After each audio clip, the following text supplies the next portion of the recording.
What's going on, guys? Sam Adams here, and welcome back to another episode of The Drop, and it's a very light week this week. Of course, October is jam-packed with games, but rounding out September, we have two notable games that are coming out this week. So without further ado, let's go ahead and break them down. To start things off this week, we have FIFA 19 coming out on the PlayStation 4, the Xbox One, and the PC. Powered by Frostbite, EA Sports FIFA 19 delivers a champion-caliber experience on and off the pitch. Introducing the prestigious UEFA Champions League, offering gameplay innovation that allows you to control the pitch in every moment and providing new and unrivaled ways to play.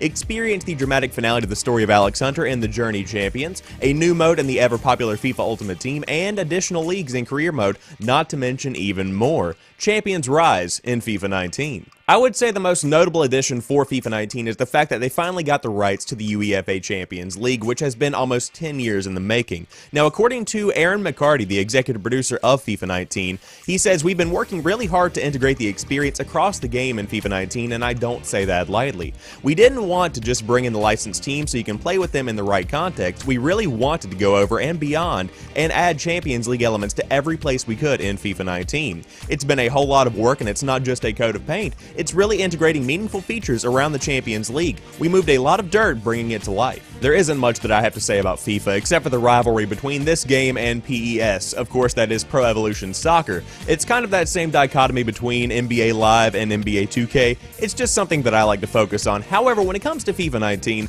the game looks beautiful, it runs well, and also it's coming back to the Nintendo Switch, which is pretty cool as well for those that are fans of Nintendo's little small handheld hybrid. So if you want to dive back into FIFA 19 and finish out the story of Alex Hunter in the weird story mode that has been introduced in sports games lately, or if you do want to check out the new UEFA Champions League editions, then by all means, FIFA 19 comes out on the PlayStation 4, Xbox One, and Nintendo Switch this week. Moving on to our second and final game of the week, Valkyria Chronicles 4 is coming out on the PlayStation 4, the Xbox One, and the Nintendo Switch.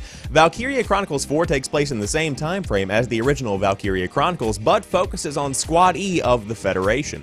Commander Claude Wallace and his childhood friend set out to fight for freedom in this desperate war, but bone-chilling blizzards, waves of Imperial soldiers, and the godlike powers of the Valkyria stand between them and victory. A coming-of-age story in a time of war, Valkyria Chronicles 4 focuses on a whole new cast of main characters. Players will take command of the eager young Commander Claude Wallace, engineer/heavy weapons extraordinaire Riley Miller, hot-headed Darkson Raz, and ice-cold ace sniper Kai Shulin, and more. Together, they will experience the painful realities of war, but will the bonds of Squad E's friendships survive the frozen battlefield? I suppose you'll find out. The next generation Blitz battle system is here. The part overhead turn-based strategy, part RPG, and part real-time third-person shooter Blitz battle system returns to the field.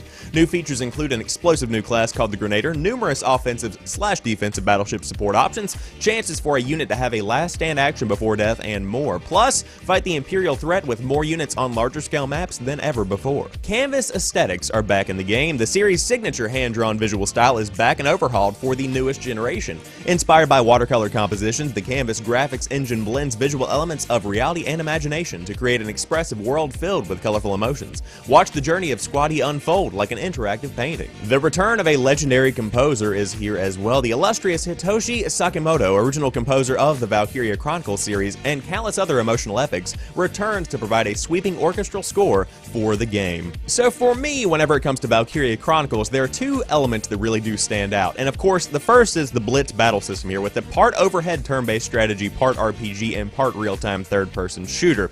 Now, going back to the small experience that I have had with Valkyria Chronicles, which was on my PlayStation Vita, I can say this creates a much more engaging experience than it just being a third-person shooter or it just being a strategy game. It really does keep you involved and keep you invested in what's happening in each individual battle. On top of that, the aesthetics of the game are absolutely breathtaking. Of course, the entire thing looks like an actual painting, and so that's fantastic in and of itself, but it really does get you more invested in what's going on with the story, and it makes it feel like more of an artwork than just an experience where you are following along with Squad E during their journey. Between the composer, between the art style, and on top of that, a fantastic gameplay lineup, I would recommend checking out Valkyria Chronicles 4 if you are remotely familiar with the series, but definitely check out some gameplay if you may not have ever seen it before, because it might not be something you might enjoy. However, that wraps it up for today's abbreviated episode of The Drop. If you did enjoy it, be sure to drop me a like down below, and on top of that, be sure to come back next week, because because that kicks off the fall release season, and we don't have a break inside until about halfway through December.